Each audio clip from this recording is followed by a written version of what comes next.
Welcome, Phoenix coaches, to our Week 19 Grassroots training session. As you can see, 3 exercises and a final activity for cohort training this week. If you run short on time, exercise 2 and exercise 3 can be substituted for one another, or you can only run one at a time. As always, we are working with our coaching pillars. Please continue to find the joy as we wrap up our last month of the season. Our first exercise is continuous 1v1 with support. This is a great exercise to get the kids warmed up, heart rates going. As we always remember in 1v1 duels, we are working on low body position, both in the attacking and defending phases. Players are trying to get the ball across to their teammates that are supporting them outside of the game zone. If you have more than 6 players, then you can use additional support players outside of the game zone. With exercise 2, we are doing handball. In the program, it talks about 6v6, and we are playing to 4 squares. You can try variations of this game where you are 3v3, 4v4.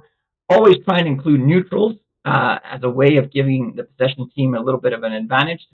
Big thing here, in order to ensure speed of play, is to have the players passing every second or so, quick passing, and also no give and goes. So always looking for the third person or the third man concept, as we call it in football. Have lots of fun with this one. You can also vary up the scoring so that it's directional, or you can go where all 4 squares are available to the players to score on. Exercise 3 is the 3v3 plus 4 possession game. The objective here is for the team in possession to string together 5 consecutive passes using support players on the outside of the game zone to help them. After 5 passes, the team can then score on either of the 2 mini nets located centrally in the game zone. For this game to work, jokers must realize the importance to keep the ball moving. They can use the dribble to buy themselves extra time if a pass is not on. Also remember that this game features full transitions, so if the defending team steals the ball, they now become the team in possession. And as typical, we always end with our final activity, 3v3 or 4v4, King's Court or World Cup. Please keep the ball rolling, get the kids playing, coach over the top if you find it necessary, return to the themes covered in the training session.